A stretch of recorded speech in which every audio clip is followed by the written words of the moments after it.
À part être un provocateur, on ne sait pas quelle est sa profession. C'est quelqu'un qui a une dimension servile, extrêmement maladivement servile en politique, par rapport aux intérêts français. C'est quelqu'un qui est tenu en laisse, même si la laisse est invisible. Là, beau ici parler de la servitude volontaire, il est dans cette dimension-là, il est dressé plus que le dressage même l'exige. Ça pose question. Le 31 mars 2025, Kémy Séba, activiste panafricain, bien connu pour son opposition au franc CFA, a été interpellé à Brazzaville alors qu'il s'apprêtait à tenir une conférence de presse sur cette monnaie. Suite à son arrestation, Thierry Mongala, ministre congolais de la communication et des médias, a qualifié Kémy Séba de provocateur professionnel, justifiant son expulsion par des motifs de sécurité et de maintien de l'ordre public. Suivant presse, et M. Kémy Séba a été expulsé manu militari. Est-ce à dire que le Congo est devenu un pays en mal de liberté d'expression? Monsieur Kémy Séba est ce qu'on appelle, paraît-il, un panafricaniste, mais que moi je qualifierais de provocateur professionnel. Provocateur professionnel. Je crois qu'il faut que vous éclairiez vos lecteurs, non pas sous le prisme congolo-congolais, en essayant toujours de diaboliser le gouvernement qui prendrait, semble-t-il, des mesures attentatoires à la liberté d'expression. Ce même monsieur Kémy Séba avait une double nationalité, française et béninoise. Quand vous êtes national d'un pays et que vous critiquez la politique diplomatique, militaire et sécuritaire de votre pays dont vous avez le passeport, cela montre déjà le type d'individu auquel nous avons affaire.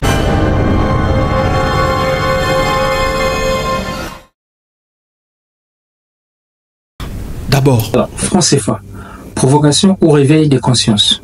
Quand un activiste est expulsé pour vouloir parler de monnaie, la question n'est plus simplement économique, elle devient politique. Que cache la réaction du gouvernement congolais face à Kémy Séba, traité de provocateur professionnel, affirmant que son expulsion visait à prévenir les troubles de l'ordre public? Écoutons la réponse de Kémy Séba. La situation n'a même pas évolué et c'est pour ça que nous élargissons maintenant le combat aussi à l'Afrique centrale. Vous l'avez vu à Brazzaville, le gouvernement pro-France-Afrique du président Sassou Nguesso a paniqué dès qu'on a évoqué cette question du franc CFA.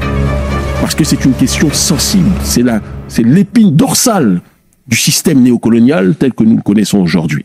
Et donc, il y a encore le représentant du Trésor français à l'intérieur des banques centrales en Afrique centrale. Il y a encore 50% des réserves de change qui sont déposées sur un compte d'opération de la Banque de France en Afrique centrale.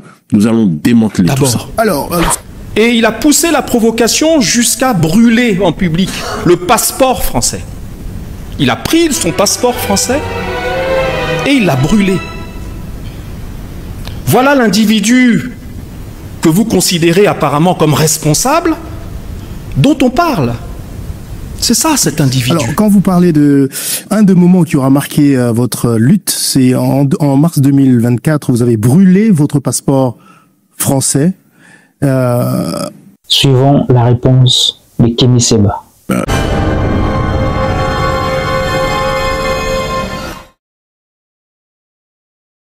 La manière dont les services secrets, lorsqu'ils m'ont arrêté l'année dernière, ont passé du temps en essayant de me culpabiliser pour ce geste montre à quel point symboliquement c'est quelque chose d'extrêmement important.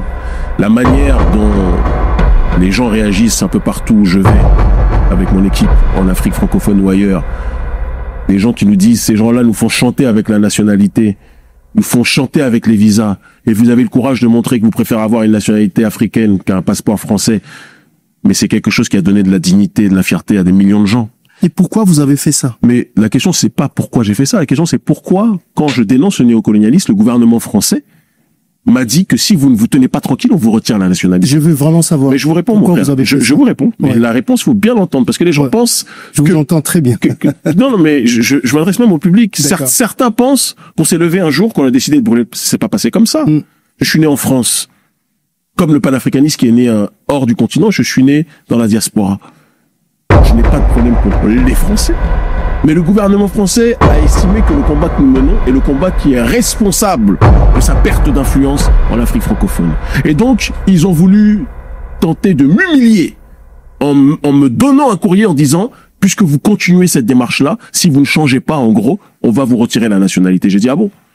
Donc, quand on dénonce le néocolonialisme, si on est noir, on peut vous retirer la nationalité. Quand c'est des blancs, on les laisse. Quand c'est des noirs, on les persécute. J'ai dit, si c'est ça, moi, on va pas me faire chanter. Votre passeport, pour lequel vous voulez me faire chanter, je convoque la presse internationale, je prends un briquet et je l'allume pour vous dire que il y a une vie après le passeport français. Ce n'est pas un os que vous pouvez nous donner comme à l'époque de la plantation, quand un esclave se comportait décemment selon la perspective du colon, on pouvait lui donner un os ou un petit repas pour le féliciter ou lui retirer s'il était pas sage. J'ai pris le passeport, je l'ai brûlé et j'ai dit au revoir. Et qu'est-ce qui s'est passé après? Parce que Dieu Tout-Puissant et les ancêtres méritants veillent, d'accord? Le gouvernement du Niger a estimé que ce qui était un danger pour le système néocolonial était une fierté pour l'Afrique souverainiste. Et donc, on m'a donné le passeport diplomatique. Mais voilà. quand...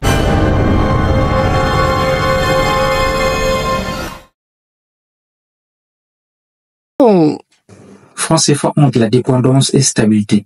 Le débat est relancé par Kémy Séba. Ici, nous allons partir sur la base de deux grandes parties. La première partie, nous allons parler des points faibles du franc CFA et la seconde partie, nous parlerons des points forts du franc CFA. Dans la première partie, nous parlerons d'abord de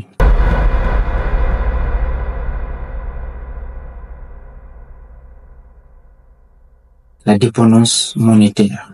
Le franc CFA est arrimé à l'euro, donc avec une parité fixe. Cela signifie que les pays utilisateurs n'ont pas le contrôle total de leur politique monétaire.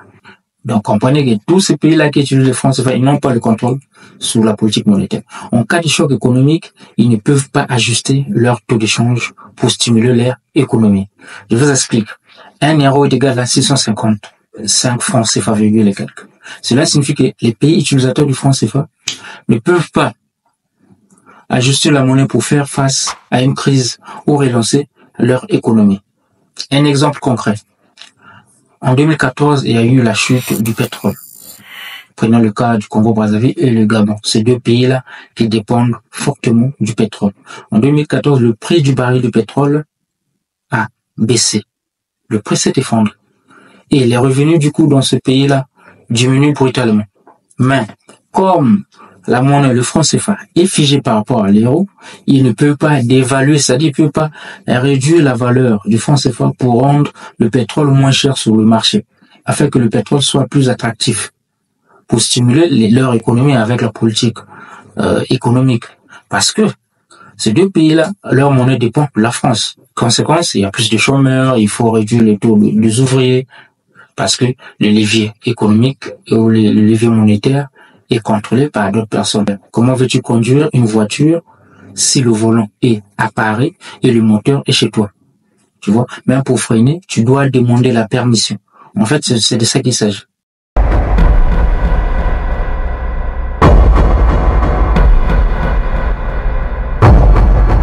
Deuxième point, la centralisation des réserves. Historiquement, les pays de la zone CFA devaient déposer une partie de leurs réserves d'échange auprès du Trésor français. Bien que cette obligation ait été assouplie, elle symbolise une perte de souveraineté financière. Cette logique a été assouplie surtout avec les pays de l'Afrique de l'Ouest. Par exemple, si vous souhaitez investir massivement dans les infrastructures, vous devez obtenir l'accord des institutions monétaires, limitant ainsi la capacité à financer votre développement selon les priorités. C'est comme ton compte en banque. Quand tu as un compte en banque, tu as un plafond limite en journée et mensuel. Il y a une somme d'argent que tu peux, même ici en France, tu as une somme d'argent que tu peux pas utiliser sans demander ou te justifier au niveau de ta banque. C'est à ta banque d'autoriser, de dire oui ou non. C'est la même chose avec les pays qui sont dans la zone CFA. Ceux qui sont dans la zone CFA, ils peuvent pas faire des investissements à très haut niveau qui coûtent des milliards sans pourtant se justifier au niveau des institutions qui gèrent cette monnaie. Il faut donner des explications, comment, et ça à ces institutions de voir s'ils peuvent autoriser ou pas. Si ça va contre leur politique, contre leur avantage, contre leur puissance, ils peuvent aussi freiner. Troisième chose, c'est que c'est un frein pour l'industrialisation. Parce que la parité fixe avec l'euro rend les produits africains plus chers sur les marchés internationaux, ce qui réduit sa compétitivité. L'exemple simple. Je vous prends par exemple une entreprise textile ivoirienne qui exporte ses produits, par exemple en Asie. Face à la concurrence, dans les pays asiatiques, la monnaie est très faible. Par exemple, le Vietnam, le Bangladesh. Les CFA étant forts grâce à l'euro, parce que c'est une monnaie qui arrive par rapport à l'euro, ça fait que les produits, après avoir été exportés avec le transport et tout ce qui va avec les taxes, à l'exportation, à l'étranger, ça devient très cher. Imaginez une petite entreprise de textile, par exemple, qui est à Brazzaville, qui fabrique des chemises 100% coton local. Elle veut exporter vers Kinshasa ou la France. Mais ses prix sont trop élevés, car sa monnaie est forte. Par rapport à d'autres pays asiatiques, comme le Vietnam, Bangladesh, que je viens de citer, au Cambodge, par exemple. Les chemises fabriquées chinoises, turques, fabriquées en Cambodge, en Vietnam, coûteront moins cher même après le transport, après les taxes, parce que leur monnaie est très faible. L'usine brazzavilloise va fermer parce que il va payer le transport, il va payer les taxes et tout. Ça sera trop cher sur le marché. Selon la concurrence, ça ne marche pas. Et cette usine brazzavilloise finira par fermer ses portes parce qu'en termes de concurrence, les chemises asiatiques seront plus moins chères et ça va plus attirer plus de la clientèle et ça fait quoi? C'est la chute, la différence, et ça va fermer les portes. Conséquence, plus de chômage. Une monnaie forte dans une économie faible, c'est mettre un moteur de Ferrari dans une brouette. Ça fait du bruit, mais ça n'avance pas. C'est de ça qu'il s'agit. Mais nous parlons de poids fort de franc CFA. Déjà, la première chose, la stabilité monétaire. Le franc CFA offre une stabilité des prix avec inflation maîtrisée autour de 3%. Cette stabilité attire les investisseurs et protège le pouvoir d'achat des citoyens CEMAC. En termes d'économie, pour les citoyens CEMAC, ils ont une main en main, c'est quand même une stabilité. Et un exemple concret, par exemple, le Sénégal a bénéficié de cette stabilité, ça lui a permis le développement des projets immobiliers à long terme, rassurant ainsi les investisseurs étrangers. Il y a des Libanais qui investissent là-bas parce qu'ils savent, ils connaissent déjà que la monnaie là-bas est stable. Deuxième chose, c'est facilitation des échanges. C'est une monnaie commune qui simplifie les transactions entre les pays membres, favorisant le commerce interrégional. Par exemple, la CEMAC, la CEDEAO, tous ces pays-là, l'Afrique de l'Ouest, ils ont une même monnaie. Imaginez-vous un peu qu'un commerçant ivoirien peut facilement vendre ses produits au Burkina Faso, sans se soucier de la fluctuation monétaire. Et non, peut-être il y aura des évaluations ou fluctuations, non. Sans se soucier, il connaît déjà, parce qu'il y a une monnaie commune. Troisième chose, c'est la crédibilité. Ici, l'arrimage à l'euro confère au franc CFA une certaine crédibilité sur le marché international, facilitant ainsi l'accès au financement extérieur. Le Cameroun, par exemple, a pu obtenir des prêts à des taux avantageux pour financer ses projets énergétiques. C'est fait en 2017. Ici, il faut comprendre que le franc CFA est au cœur d'un débat complexe entre la quête de souveraineté monétaire et le besoin de stabilité économique. Et pour revenir sur l'arrestation ou l'expulsion de Kémy Séba à Brazzaville, ça souligne au moins la sensibilité de ce sujet. Donc, ici, il faut comprendre qu'il est essentiel d'ouvrir un dialogue inclusif pour envisager l'avenir monétaire de l'Afrique. C'est la part de MB. Ciao.